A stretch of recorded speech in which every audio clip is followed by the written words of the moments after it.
Okay, so as usual, I'll say a couple of things about the next homework. First, couple of problems, find it surprising. For the first one, find all the canonical forms, rational canonical, primary rational canonical, Jordan canonical form, if possible. All the forms are possible except perhaps the Jordan canonical form. Number two, consider the following matrix. Find all the canonical forms of this matrix, rational, primary, rational, and Jordan if possible over the reals. And then find all the canonical forms of this matrix, rational, primary, rational, and Jordan over the complexes. I don't have to say that one if possible, right? Because you're guaranteed to have all eigenvalues there. So here's what I want from these problems. You know what, if you want to figure out the Smith normal form for these by hand, good for you. I probably will just for fun because that's kind of exciting guy I am. But it's okay with me if you use MATLAB or something like that. I mean, I checked them both with MATLAB. You can use Make or anything like that. What I want you to do is find me the invariant factors and then explain how you get the canonical forms, right? This isn't really a proof thing, it's more computational, but I don't expect, I do not want to see 15 pages of you doing row reductions, right? I really could do without that. I trust that you could do some of this stuff. Number two, this is a Dick Tracy problem, right? We're going to be a detective here. I have a matrix over some field, and you know the following. You know that this matrix has a maximal set of 3 linearly independent eigenvectors. The characteristic polynomial of this matrix is degree 9. The minimal polynomial is degree 5. 2 of the A invariant subspaces for A are of the same dimension, and all the canonical forms, including the Jordan form, are the same. Primary, rational, and Jordan forms are all the same. Find the Jordan canonical form for this. So you gotta be a little bit of a detective here in the fields now. And number 3, consider the group GL 3 Z2. And just for clarity, what I mean by that is those are the 3 by 3 invertible matrices over Z2, which are invertible. That's all I mean here. Find the number of conjugates. So basically, I'm asking you in this problem to sort of deconstruct the class equation. So I want you to find the number of conjugacy classes in G and a representative of each conjugacy class. This is kind of a useful problem for this one because actually this is a group of order 168.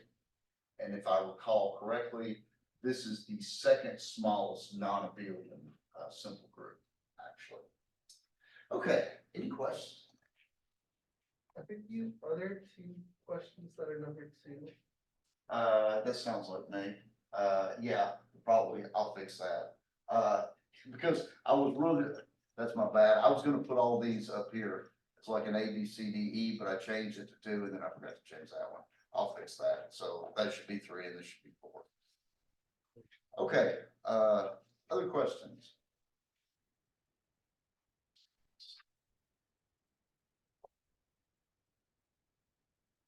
All right.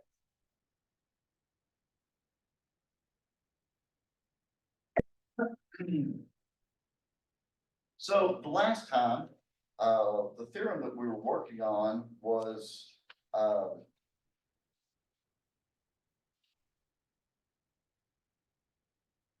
yeah. Let's see, which was the baby? F was the baby.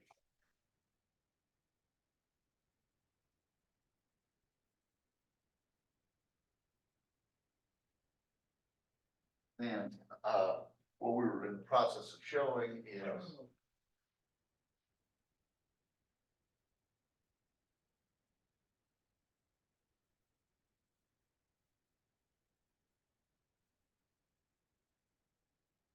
okay, and so let me kind of pick up what we were.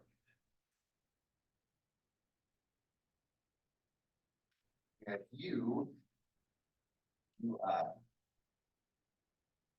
this was which one? you replace E over F.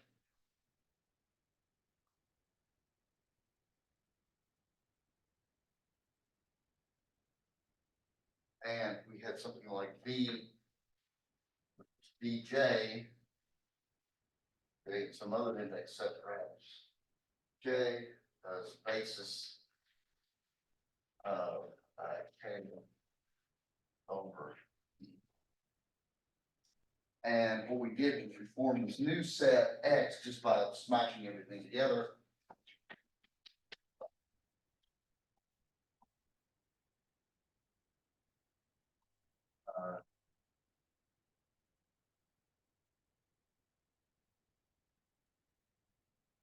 And we claim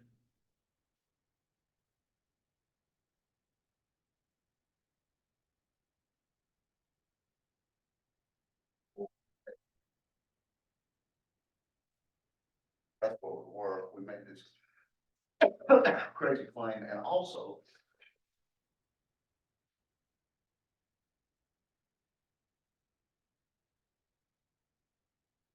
uh,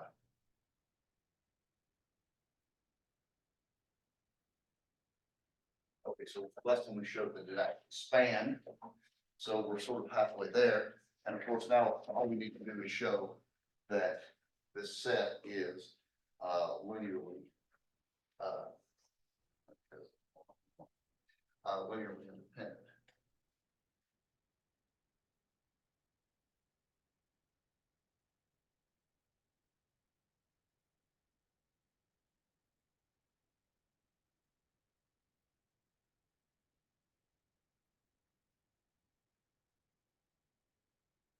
So to that end, uh,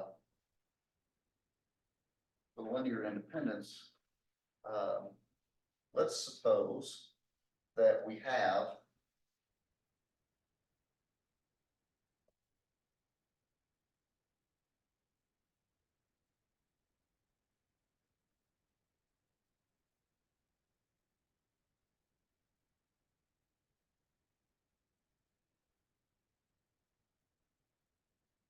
suppose we have a linear combination of the UIs and the VJs that is equal to 0, right?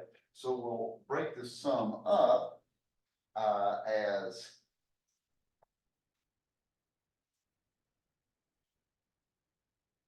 sum over J of Rij UI. Oops, I need another sum in there.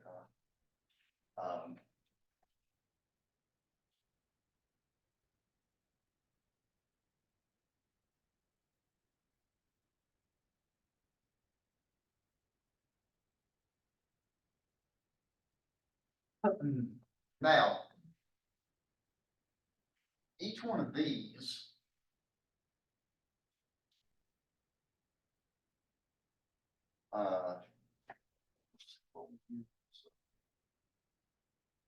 E over F, right? So each one of these is in E. So what you have, and of course, when I didn't say it, I'm summing over all IJs, but almost all our IJs are 0, right? If you look at this blob right here, this is a sum over J, linear combinations of the E over VJ. Of course, the VJs form a basis. And so the VJs are linearly independent over E. So this means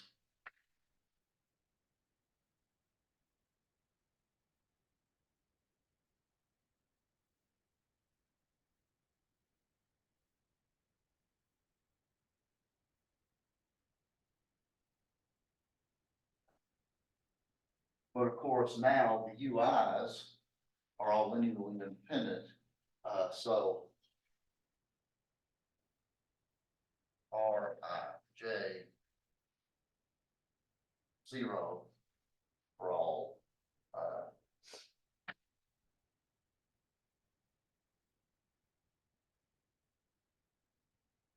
hence X Uij or UIVJ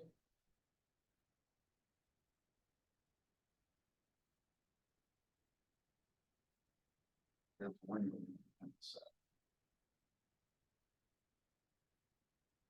so the end game is, if you look,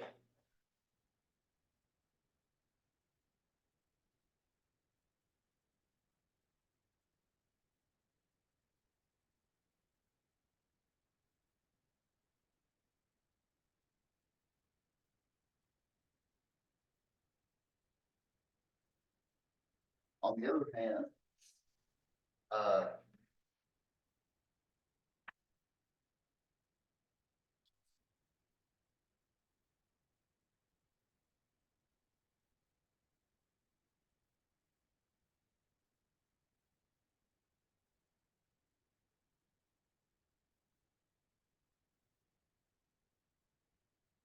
and of course, this times this, so you get.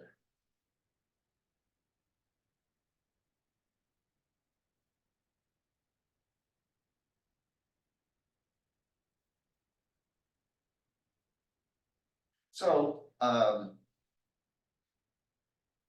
course, this is most useful if, the extension K over F is finite, but it's true in general. Like I pointed out last time, if this extension is uncountable, but uncountably infinite, then at least one of these has to be countably infinite. Okay, any questions? All right, now, here is one of the most important concepts in field theory, the notion of algebraic and its counterpart, the notion of transcendental. Definition.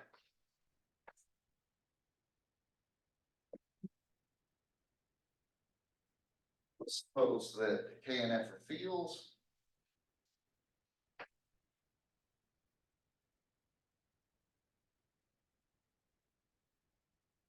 And U, some element of F.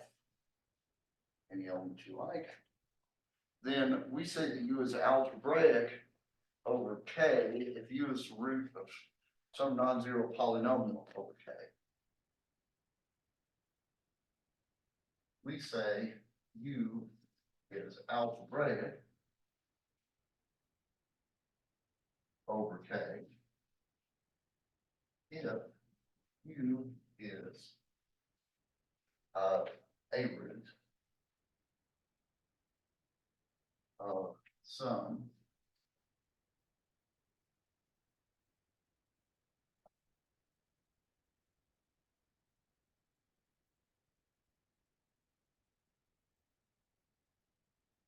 of course, every element you can think of is a root of the zero polynomial. So I want this U to be algebraic. I want it to be the root of some non-zero polynomial over K.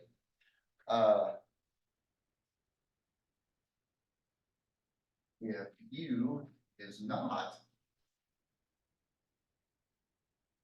algebraic, we say U is transcendental.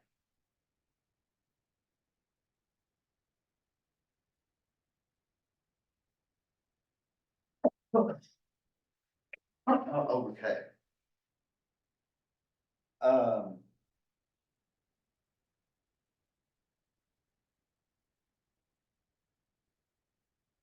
If every element is algebraic over of F is algebraic over K, we say F is an algebraic extension of K. Or F is algebraic over K. If there exists a transcendental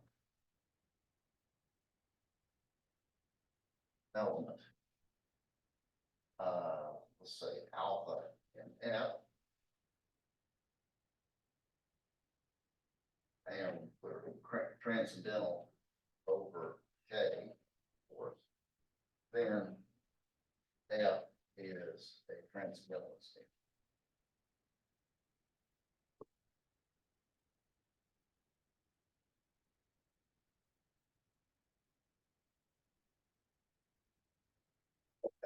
an element is algebraic, if it's the root of some non-zero polynomial. If it's not, we say it's transcendental. On the other hand, if every element of an extension field is algebraic, we say the extension is algebraic. If there's even one element that spoils this by being transcendental, we say extension is transcendental. So,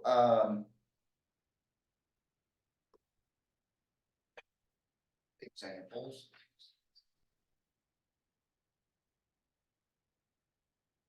Any field is algebraic over itself.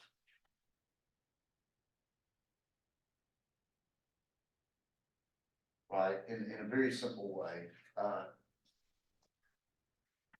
alpha in F is a root of myself, right? And in a very silly way, any field is algebraic over itself.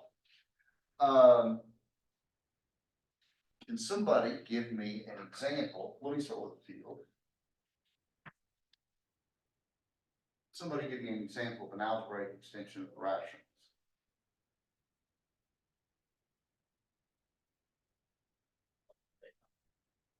What's in there? The algebraic numbers, And what is the algebraic numbers? all of the roots of rational polynomials. Okay. Let me do something simpler. First. Here's a question I would ask you is, how do you know that's a field? That's a good point. It is, though. Your answer is correct. This extension is algebraic.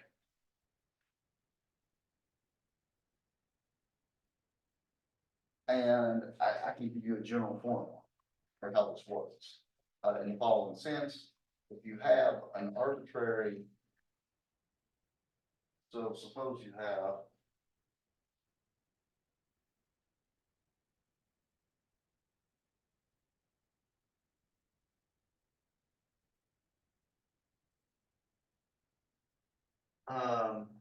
by the way, maybe I should verify that this field, all elements that form A plus B radical 2 were A, B, C, Q. Maybe it's not clear this is a field.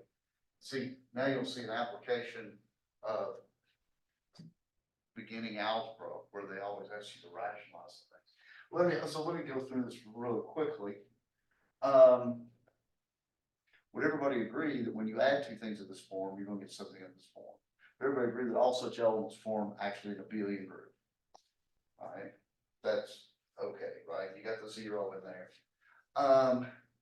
Multiplication is a little bit stranger.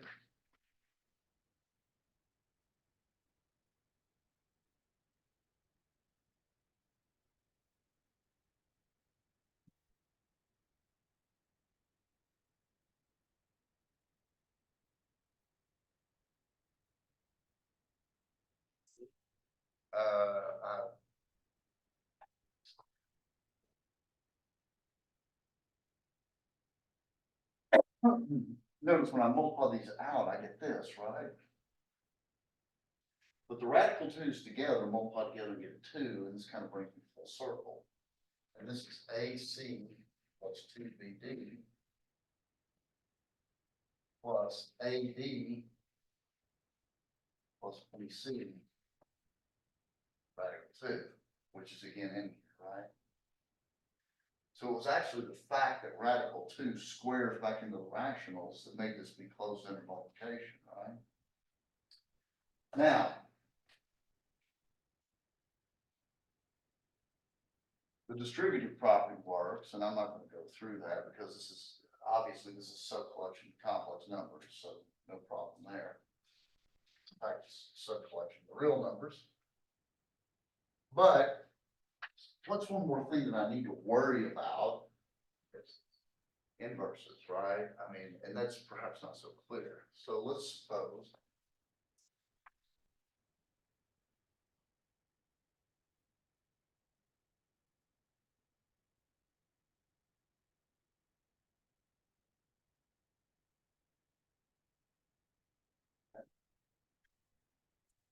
And by the way, what does it mean for what do you have to have for A and B for that to be zero? Certainly, if A and B are both zero, then that works, right? It's equal to zero. How come that's the only way that you can do that? One and root two is the basis. Well, right, I mean, so suppose this means that radical two is equal to minus A over B, doesn't it? And that's a problem, right? I mean, because you all see that in the proofs course, right? That, you can't write radical two as a fraction, right? So.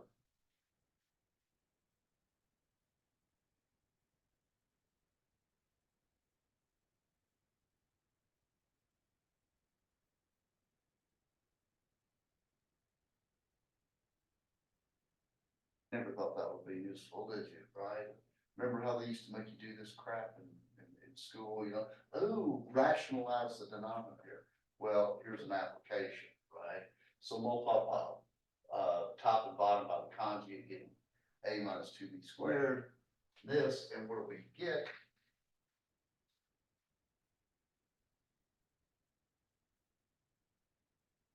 What's the A squared?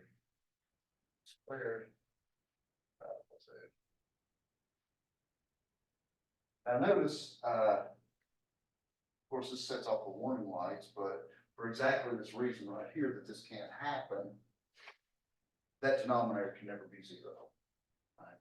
Right, okay with that? This denominator can never be zero if A and B are rational. Right? Because if that were true, then you could write radical two as a fraction. Okay. Any questions? So this is in fact a field, right? And I claim that every element is algebraic.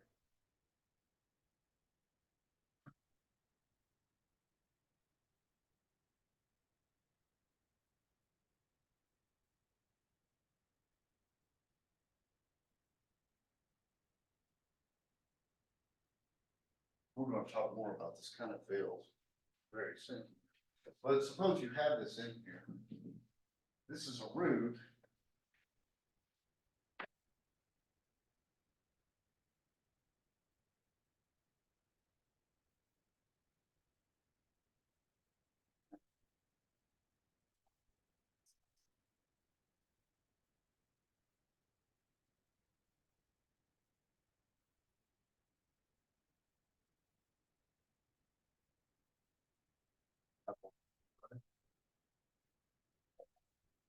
Check this quadratic formula, right? But notice that all the coefficients are actually rational numbers, right? Because of 2A and square root of rational minus 2 times square root of rational. So everything in here is root of this. Now, I'm going to hit your example, Charlotte. So this is an example of sort of a small algebraic extension, right?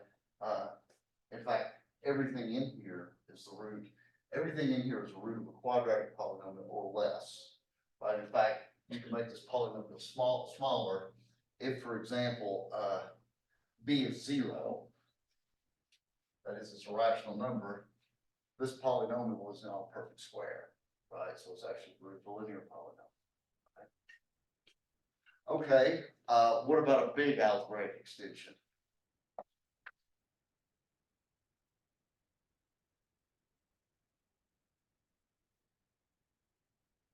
Well, one thing that I could do is this, and there's some stuff to be done. This is just to kind of give you a feel, intuition.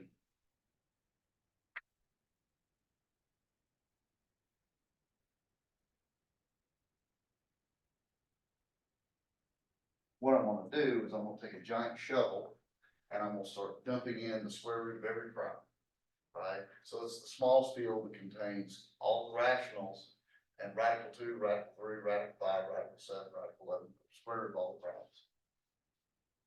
This, it turns out, it may not be obvious, but we're going to prove it in a moment, or approve it presently. This is actually an algebraic extension. It turns out that everything in there, is algebraic, but it's very big. You can't. In fact, it's true that every one of these little, if you want to call these generators, is a root of a quadratic polynomial, right? But bigger things are not, right?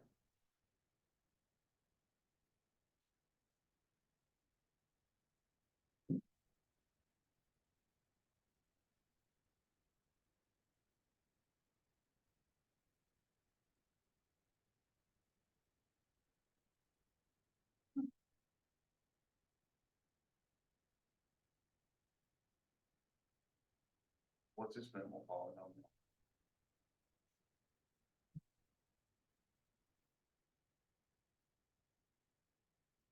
Here's a heavy-handed way to do this. We want a little Galois theory. There's a quicker way to do this.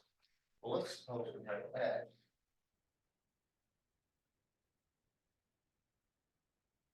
Square. And this is going to be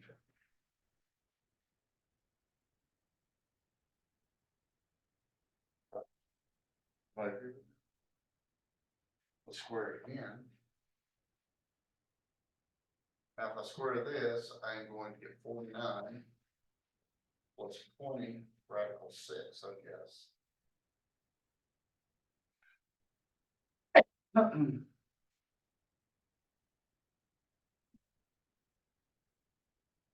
And now we'll, linear algebra will save the day, because actually, if you look at x to the 4 minus 10x squared, minus 10x squared, I want to get -1.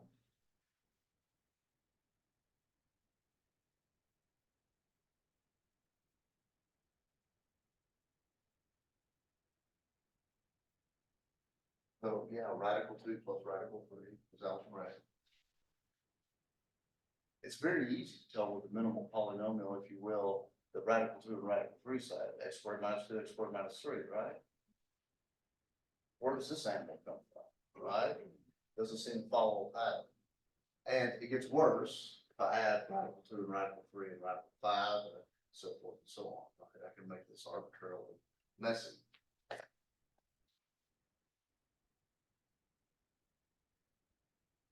And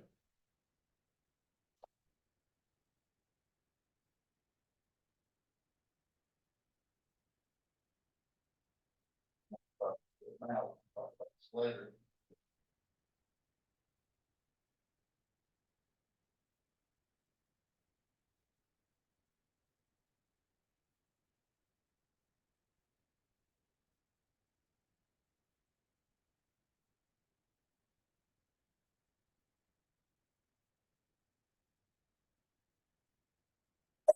This is one that Charlie was talking about earlier.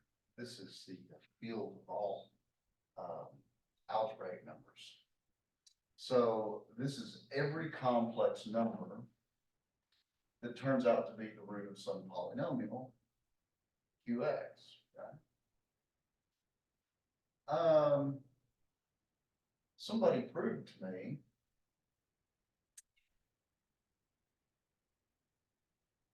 that this is not all the complex numbers. This set, it's not all the complex.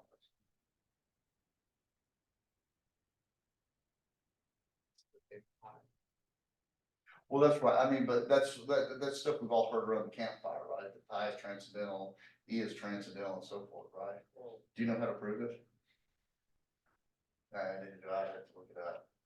the set is countable, and that's relatively, it's not easy, but it's easier to show, I think. Q is a countable field, countable set, right? That means QX is countable. Right, okay with that, there's a countable number of polynomials, right? This is basically because you can consider the polynomials as the unions of all, so take all polynomials with degree 0, that's countable. Take all polynomials with degree 1, that's countable. Polynomials with degree 2, that's countable. All polynomials with the union of all that, the union of countable collection, a countable union of countable sets is countable. So QX is countable, agree? And for each polynomial in QX, you have at most finitely many roots, right? That means the collection of all possible roots of polynomials is countable. So that set Q bar is countable. Complex numbers is not. So this is one of the great funny things I think about mathematics. The complex numbers is much larger than Q bar, because Q bar is only countable. And in fact, in a certain sense, if God were to pick a complex number, the probability that God chooses a one of these numbers as a root polynomial is essentially zero. Right?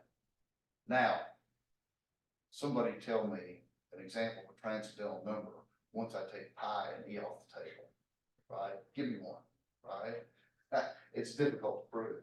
In fact, the best way to do it is the way I would do it is I would give it a decimal expansion. 0.10, 100, 100, spread them out.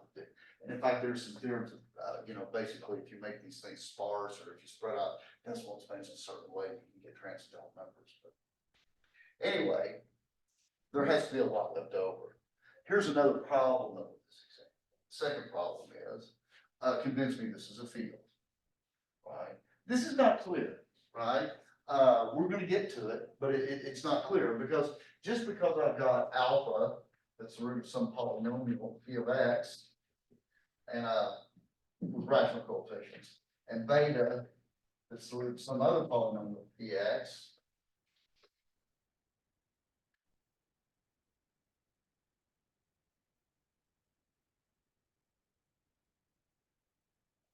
What about those? I mean, we saw even with a small example that it got complicated quick. And my example didn't really give an algorithm for figuring out what such a thing would be. In fact, this is a complicated process. So we're going to need better machine to show that this is in fact a field. Okay, any questions on that? Yes. I was just gonna ask about the previous example, so maybe we just don't have the intuition yet, but is it possible to say a priori the degree of the minimal polynomial? Like, would you have known? Yes, so you can certainly bound it, right? So for example, if the minimal polynomial of this, so this is something that might not be 100% clear yet, right? But we'll be able to do it. If the minimal degree of this is n, and the minimal degree of this is m, so you find some n degree polynomial, some m degree polynomial, then you can do both of these in nm or less. And of course, it certainly could be less, right? Because, for example, if alpha and beta are the same thing, and they've got a very large degree polynomial, their difference is zero, which has a very small number, right? Or if they're inverses, for example.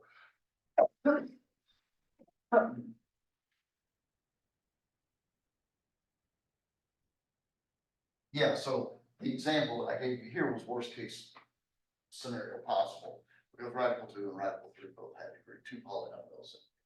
This actually comes out as minimal polynomial of the sum. Okay, other questions?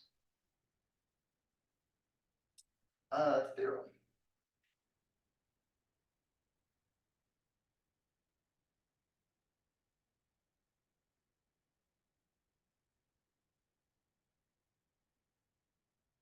Let's suppose that K is an F and U is transcendental.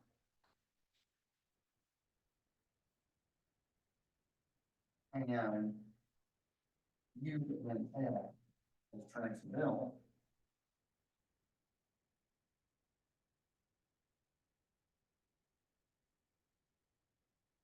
Over K.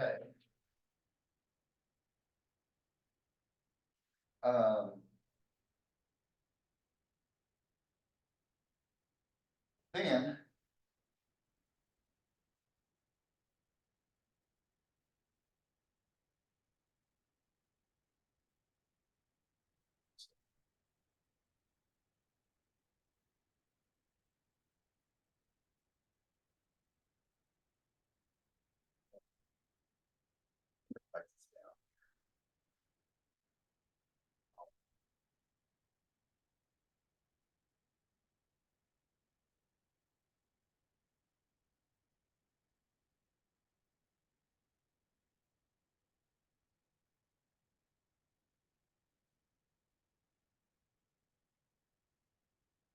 So this is kind of an important piece here, and I've been bad instructor here because I need, I want to make precise what this means. What I mean by this here is the smallest field that contains both K and U. Smallest, and this field here means it's the quotient field of a polynomial ring over X. So this is rational functions over K and the variable X. So this is kind of neat because what it says, if you have a transcendental element over K, then K adjoined with U, the smallest polynomial that contains K and U is basically it's isomorphic to rational functions in that. So for example,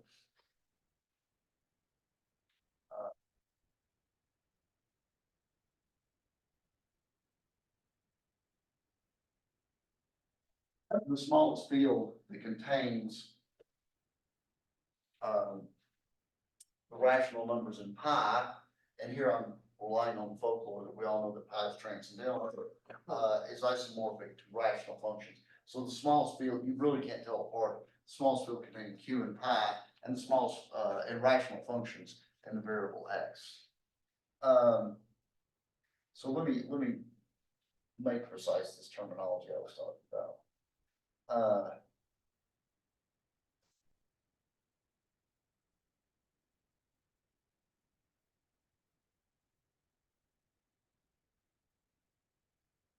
Let's let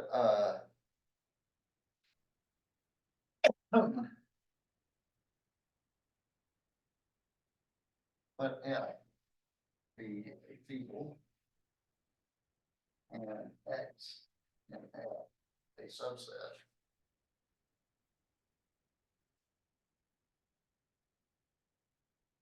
subfield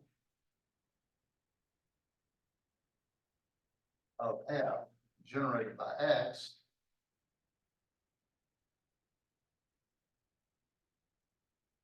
Well, this is the smallest field, smallest subfield that contain of F that contains all of X.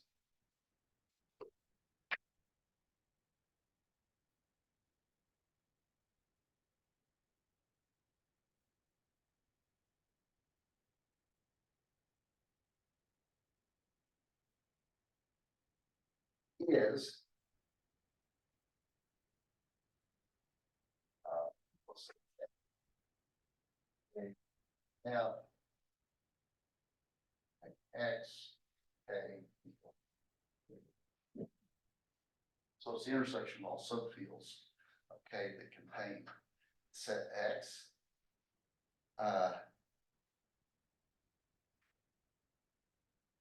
Now, let's look at another case of this. Let's suppose the K is a subfield of that.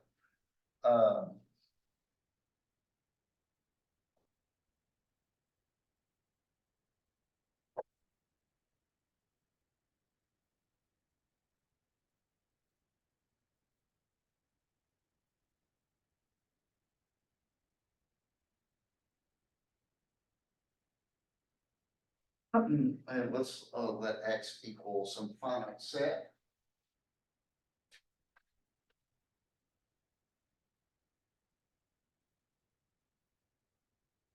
And this is a subset of F.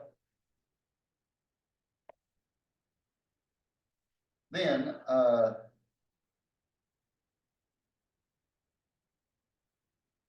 K.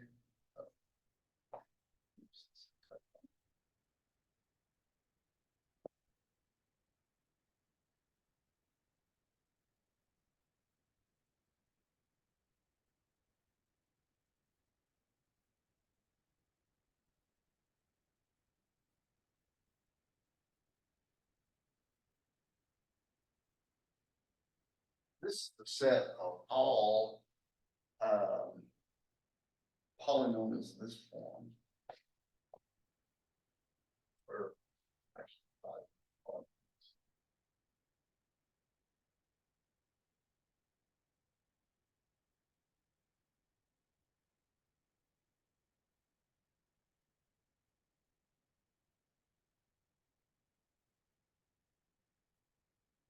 Yeah.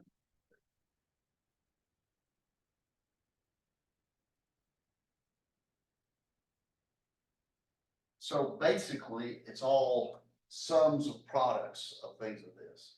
This is the smallest subring.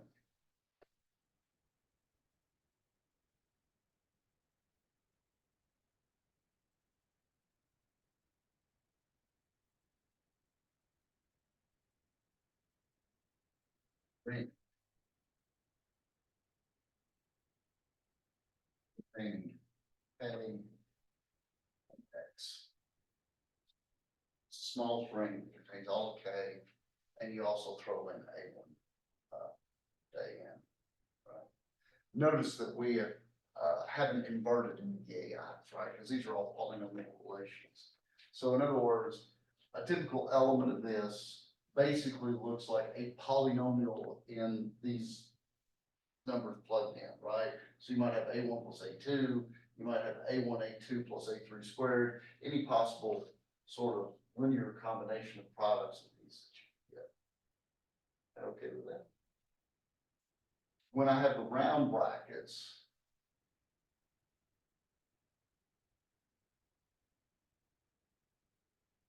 is the set of R, A1, A2, AN, with R a rational function.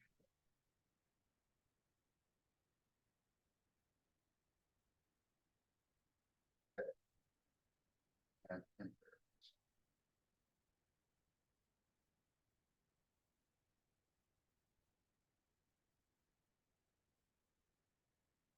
this is the smallest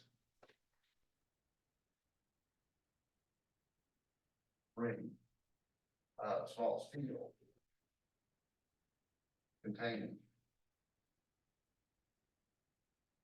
K, X.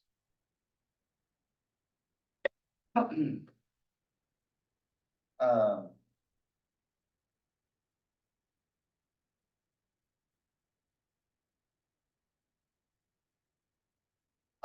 well, you can also extend this to an infinite set as well, if you like.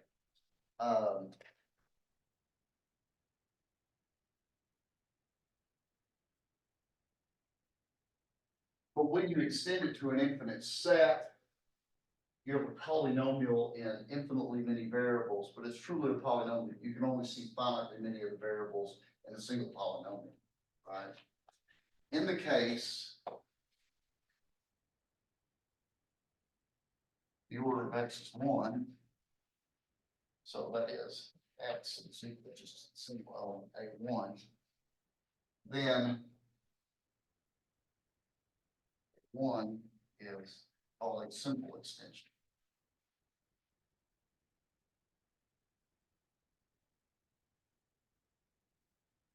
Simple just because you only joined one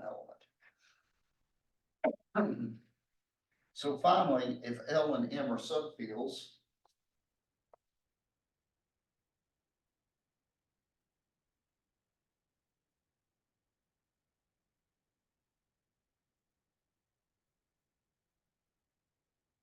positive field of L and M, and sometimes I think they call this the join.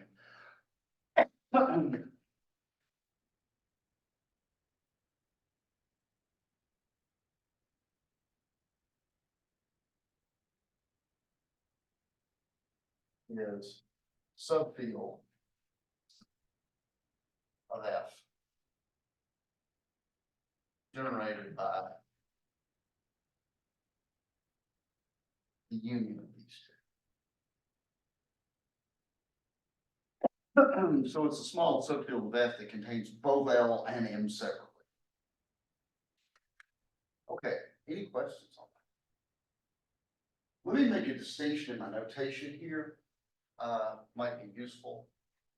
So I will take this as a given that we all know that pi is transcendental for this example. If you look at Q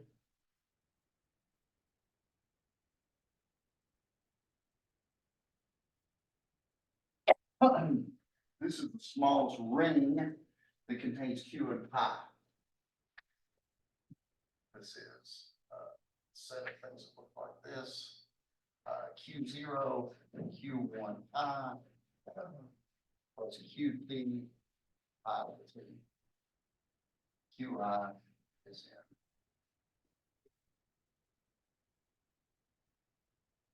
Notice that when you add two things in this form, you multiply two things in the form, it's still this form, right?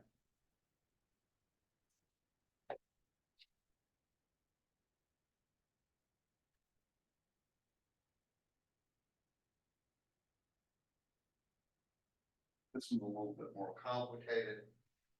It looks like this. Q0 plus Q1 pi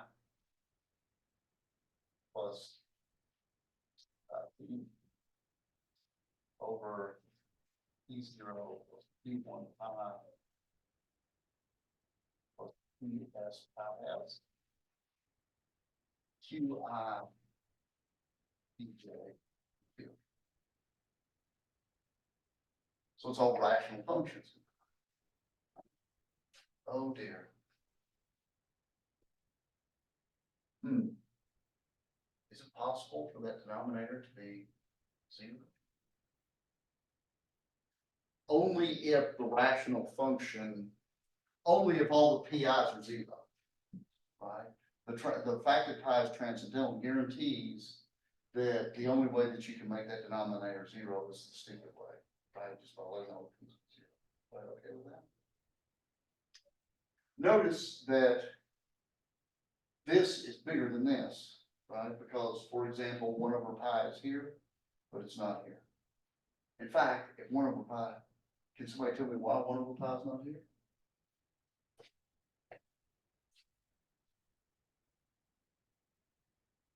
Otherwise it would be algebraic.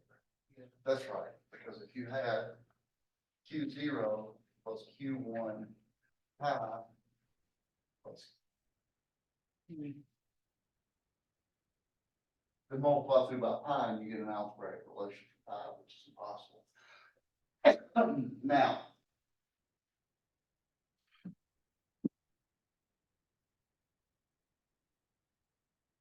notice that, oops.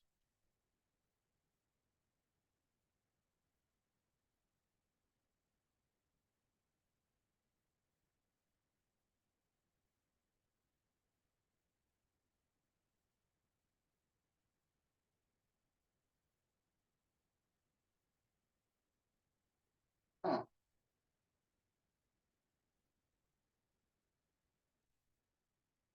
Notice that I can write this in a much more efficient manner, can I? Do I agree with that? How can I write this more efficiently? A0 plus A1. Right, notice this is really, isn't this just 2A2? So I could suck that into the A0, right? And the third term is just another rational times the radical 2 and so forth. This is actually the set of A0, well, let's write it this way, A plus B radical 2.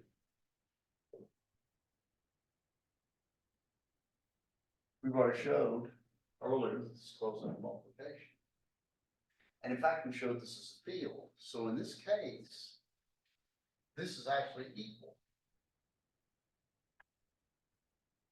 If we replace the pi's by radical 2's here, remember, we can always rationalize that denominator, right? And get it this way. So notice here, the smallest ring containing pi is smaller than the smallest field containing pi.